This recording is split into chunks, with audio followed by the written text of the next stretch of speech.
Hi friends, स्वागत to my YouTube channel. तो आज आप बनावा जई रही छे एकदम टेस्टी और चटाकेदार दही वड़ा। तो चलो हवे आपणे दही वड़ा बनावानी रेसिपी जोई लईए।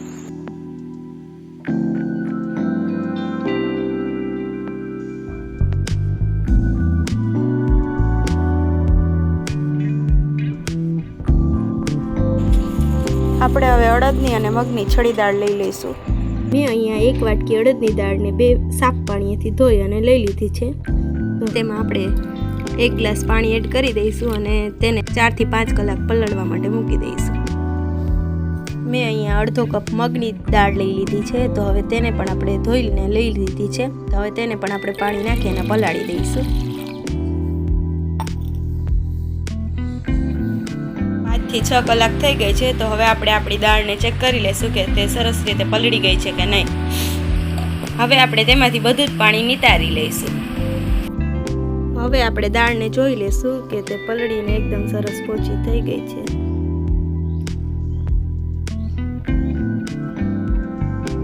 આ રીતે દબાવવાથી તે એકદમ સરસ રીતે તૂટી જાય છે। આ રીતે આપણી મગની દાળ પણ એકદમ સરસ રીતે પલળીને પોચી થઈ ગઈ છે।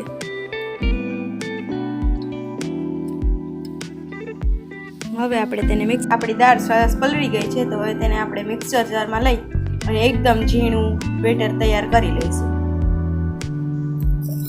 હવે આપણે તેમાં જરૂરિયાત મુજબનું થોડું પાણી એડ કરી દઈશું। આવું એકદમ સરસ ઝીણું બેટર તૈયાર કરી લેવાનું છે। તો હવે તેને આપણે એક બાઉલમાં કાઢી લઈશું। આ જ રીતે મેં મગની દાળને પણ મિક્સર જારમાં લઈ લીધી છે। તેને પણ એકદમ ઝીણી ક્રશ કરી લઈશું। તેમાં પણ આપણે થોડું જરૂરિયાત મુજબનું પાણી એડ કરી દઈશું।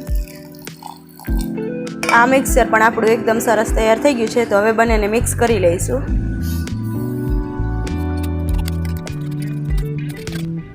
હવે આપણે ખીરું તૈયાર થઈ ગયું છે। તો હવે તેમાં આપણે સ્વાદ અનુસાર મીઠું એડ કરી દઈશું।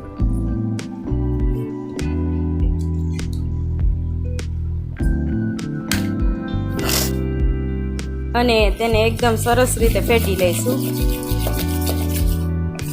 કે જેથી આપણા વડા એકદમ સરસ પોચા બને।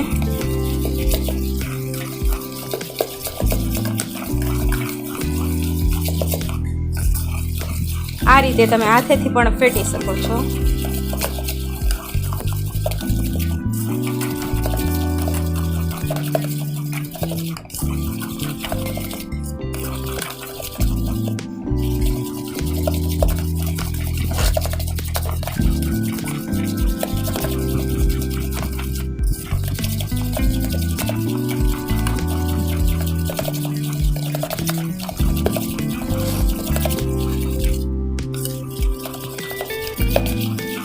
આ રીતે તમે 5 મિનિટ ફેટી લેવું।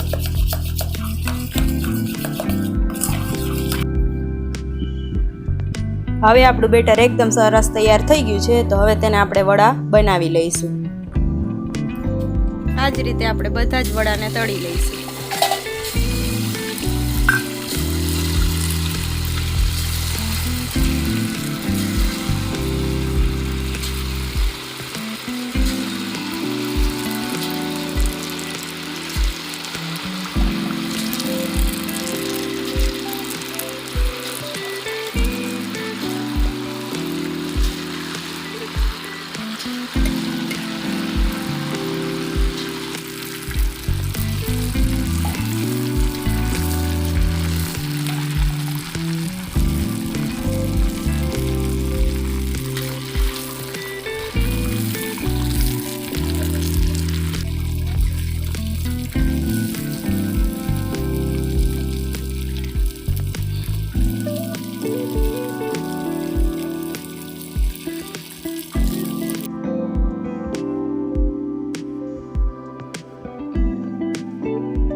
હવે આપણા વડા એકદમ સરસ ગોલ્ડન બ્રાઉન થઈ ગયા છે, તો હવે તેને આપણે કાઢી લઈશું અને આ જ રીતે બીજા બધા વડા પણ તળી લઈશું.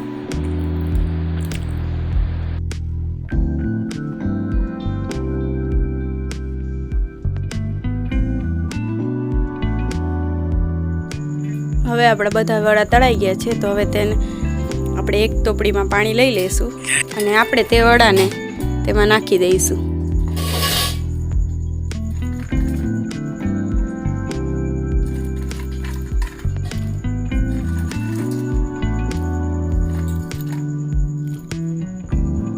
આપણે આ વડાને 5 થી 10 મિનિટ માટે પલળવા દઈશું. દહીં તૈયાર કરી લઈએ, તો તેમાં મેં ખાંડ નાખી અને બ્લેન્ડર મારી દીધું છે. હવે આપણા વડા પલળીને એકદમ સરસ તૈયાર થઈ ગયા છે, તો તેને આપણે થોડું આ રીતે પ્રેસ કરી અને બાકીનું પાણી નીકાળી દઈશું અને હવે તેને આપણે સર્વિંગ પ્લેટમાં કાઢી લઈશું.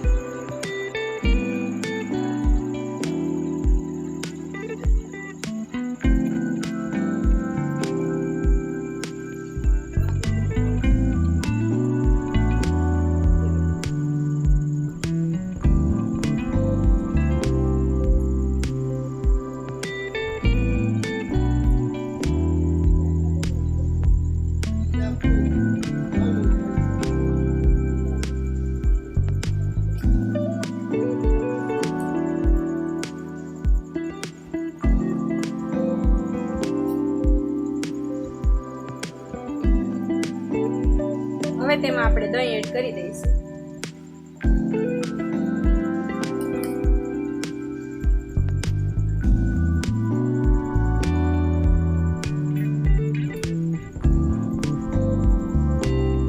હવે તેમાં આપણે થોડો મરચી પાવડર એડ કરીશું. હવે આપણે તેમાં થોડો સંચર પાવડર એડ કરીશું. હવે તેમાં આપણે થોડા મસાલા સિંગ એડ કરીશું. હવે આપણે તેમાં સેવ એડ કરી દઈશું.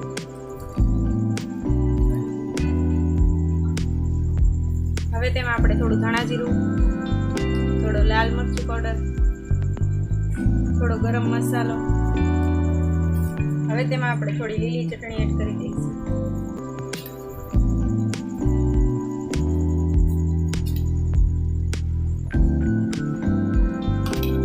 લાલ મીઠી ચટણી એડ કરી દઈશું.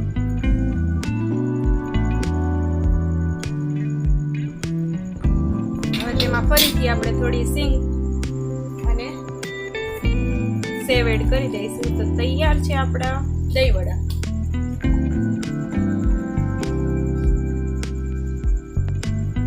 તો તૈયાર છે આપણા એકદમ ટેસ્ટી દહીં વડા. જો તમને અમારો આ વિડીયો ગમ્યો હોય તો વિડીયોને લાઈક કરો, ફ્રેન્ડ્સ અને ફેમિલી સાથે શેર કરો અને અમારી ચેનલને સબસ્ક્રાઈબ કરો. Thank you for watching.